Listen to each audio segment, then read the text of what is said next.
Hola hermanos queridos y amados, un placer saludarlos de nuevo, espero que se encuentren muy bien, que todo esté saliendo de maravilla en sus vidas, en la iglesia, en su comunidad. Hoy vamos a hablar de un tema muy importante que yo pienso que es el tema del cual partimos para la evangelización. De hecho, cuando yo inicié el canal, lo inicié hablando de los temas del querigma. Si ustedes se van en mi canal, en la sección de Querigma, usted va a encontrar 10 temas que hablan del anuncio de Jesús. Hoy vamos a hablar un poquito acerca de qué es el Querigma y tratar de explicar por qué es tan importante en la vida de la iglesia. Bueno, debemos poner atención en el tema del Querigma y con justa razón. El Querigma puede entenderse aptamente como el resumen del Evangelio, es decir, cuando nosotros predicamos el querigma, estamos hablando de un compendio del Evangelio, de un resumen del Evangelio. Y como tal siempre merece estudio de mayor cercanía. Es decir, que eso sea anunciado de manera cercana a las personas. Normalmente ocupamos un retiro, por ejemplo, un retiro de inicio o retiro de vida en el espíritu, para poder anunciar el querigma. Particularmente en esta época cuando el catolicismo está menguando en muchos lugares. Ciertamente y tristemente sabemos que muchas personas hoy más que nunca están alejadas de Dios, alejadas de la iglesia, y por eso necesitamos nosotros proclamar el querigma a muchas personas más. Pero ¿cuál es la importancia del querigma? La primera importancia es que el querigma es la obra de la evangelización de manera general y en la catequesis de manera particular. La comprensión del querigma es esencial por dos razones. Primero, la pregunta ¿cuál es la buena noticia de Jesucristo? Tiene obviamente importancia en el Evangelio según San Marcos. Las primeras palabras de Jesús son: el tiempo se ha cumplido. El reino de Dios está cerca, conviértanse y crean en la buena noticia.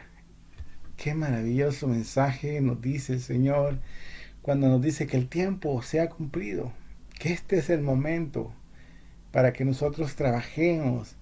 Es decir, que no tenemos que estar dormidos, tenemos que estar despiertos, tenemos que estar dispuestos, tenemos que poner todo de nuestra parte para poder ir y anunciar el mensaje del Señor. ¿Por qué? La razón es importante, porque el reino está cerca. Y cuando hablamos de que el reino está cerca, no solo estamos hablando de la venida de Jesucristo, que es obviamente lo que también quiere decir el texto, pero también estamos hablando de que está a la mano de nosotros, de que el reino está cerca de nosotros, está en nuestro corazón, que podemos nosotros casi que tocar a Dios, casi que sentir su presencia en nuestras vidas. Y eso es importante y mucha gente ni siquiera se ha dado cuenta de eso.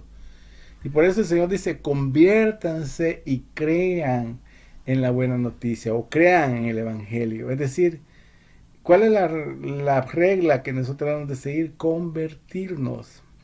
Cuando vamos en un desfile, yo me recuerdo cuando yo era joven, era un niño, iba a los desfiles y íbamos marchando, izquierdo, 2, 3, 4, izquierdo. Y de repente escuchamos conversión a la derecha, quería decir que nosotros íbamos a cruzar a la derecha. O luego más tarde decían conversión a la izquierda, queríamos girar nuevamente. Pues, ¿qué es la conversión? Es un giro, es un cambio de dirección en nuestra vida espiritual. Si nuestra vida se conducía hacia el pecado, si nuestra vida se conducía seguramente hacia la condenación por causa del pecado, Dios nos está llamando a cambiar de rumbo y buscar lo bueno. Conviértanse y crean en la buena noticia. ¿Y cuál es la buena noticia? Bueno, es la vida de Jesús que nace, que crece, que predica y que muere, pero que también resucita para darnos vida eterna. sus primeras indicaciones son de arrepentimiento de nuestros pecados y creer en la buena noticia. Claramente esto es un asunto de suprema importancia y por lo tanto es esencial que tengamos una comprensión clara de la naturaleza del Evangelio. La segunda razón por la que el querigma es un tema esencial se relaciona estrechamente por la primera. Considerando lo importante que es el Evangelio para nuestra fe y nuestra vida como sus discípulos.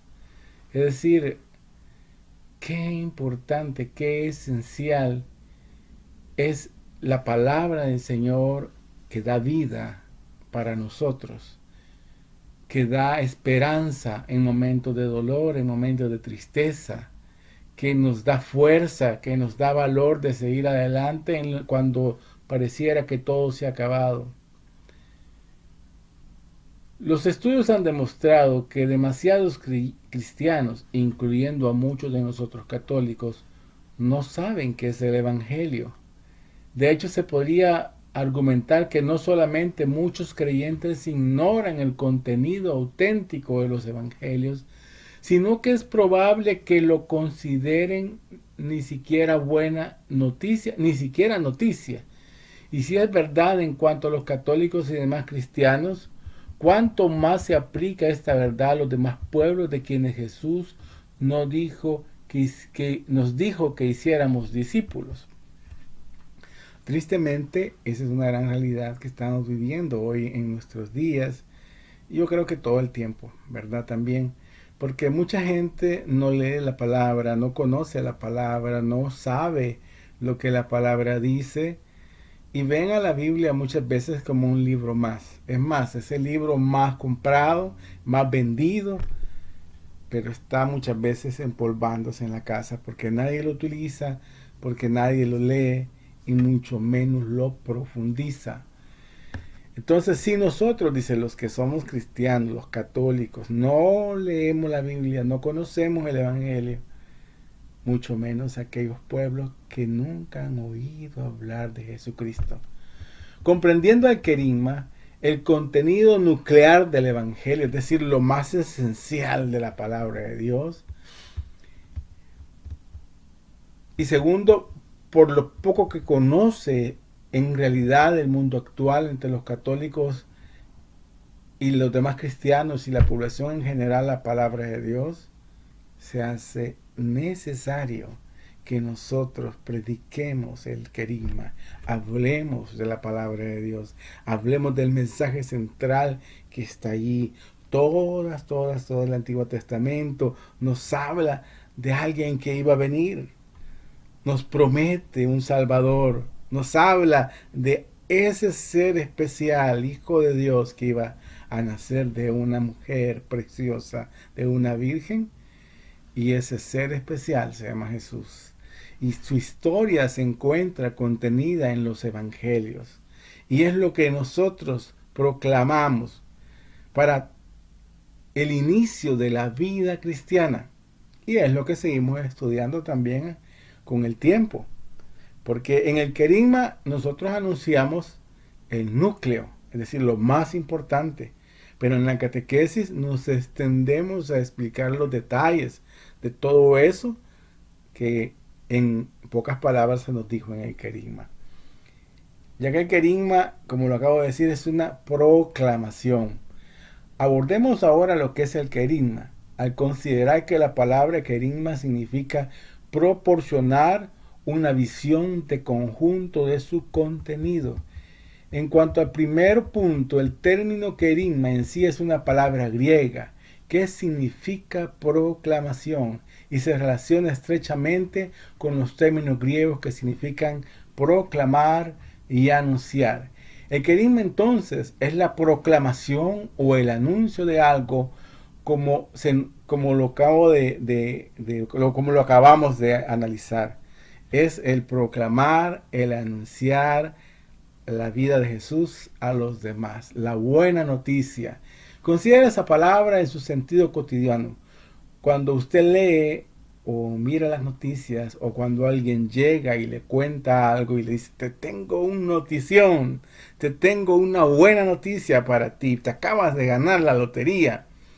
Pues la misma alegría que que alguien siente cuando le dan una buena noticia, todavía multiplicada por miles, es la noticia que nosotros le damos al mundo de que Cristo es el Rey, de que Cristo es nuestro Dios, de que Cristo vino a este mundo a decirnos cómo salvarnos y a darnos la salvación a través de su muerte en la cruz y de su resurrección. Se refiere entonces a alguien que le cuenta acerca de algo que ha sucedido o está sucediendo. Es lo mismo en cuanto a la buena noticia del Evangelio, y el querigma es el anuncio, la proclamación de algo que ha pasado y que está sucediendo hoy actualmente también en nuestras vidas. Es decir, no es algo que solo sucedió hace 2000 años, no es una historia como cualquier otra. Jesús está vivo y sigue actuando en nuestras vidas y en tu vida. Este punto en cuanto al querigma como proclamación de algo que ha pasado es increíblemente significativo. Pero ahora quisiera destacar solo una manera en la que esto es cierto. Cuando hablamos de nuestra fe cristiana, a menudo tenemos la tendencia de hablar acerca de los aspectos de cómo hacer. Aquí tiene cómo vivir, cómo orar, cómo estudiar o aprender de la fe, cómo convertirse en un mejor cristiano, un mejor hombre, una mejor mujer, un mejor padre, una madre de familia, una mejor madre de familia. Y por encima de todo, aquí está cómo asegurarse que esté en el camino correcto, el camino que va al cielo. En otras palabras, hablamos acerca de lo que hacemos, hablar acerca del cómo hacer o hablar acerca de lo que nosotros hacemos no es la proclamación de algo que ha sucedido.